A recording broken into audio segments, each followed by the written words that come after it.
Brilliance Audio presents the unabridged recording of The Sometimes Sisters by Carolyn Brown, performed by Brittany Pressley. Chapter 1. "Promise me," Annie whispered. "I promise."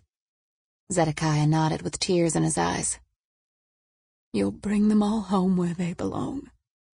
She reached up and touched his cheek. "They need to heal. I'll get them here. You rest now." Zed cradled her frail body in his arms. She'd been in and out of consciousness for 2 days, and each time she awoke she made him promise all over again that he'd bring her granddaughters home to the lake resort. Suddenly her eyes opened wide, and she cupped his cheeks in her hands. "You..." Tears flowed down her face.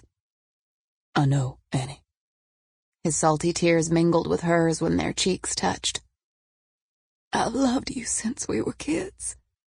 She inhaled deeply and let it out slowly.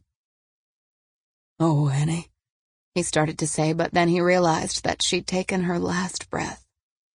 Time stopped as he hugged her closer to his chest. One heart beat steadily as it silently shattered.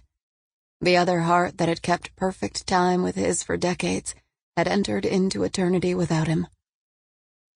"Why, God," he moaned. "I was supposed to go before her." "Stop it." Annie's voice was so real in his head that he watched her lips to see if she might start breathing again. "I told you that there would be no mourning. We'll be together again before long. Remember when we were separated while you were in the military? You've got work to do now. So suck it up, Zedekiah, and call the girls."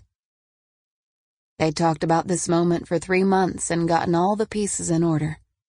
Even though they'd argue about things sometimes, the plan was in place for the next step, as she called it.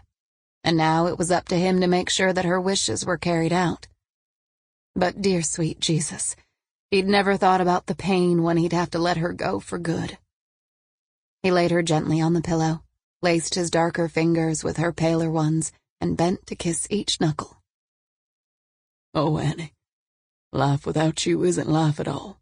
"The girls will help," the voice in his head said sweetly. "Now let me go, Zed. You've got things to do." "I can't," he groaned.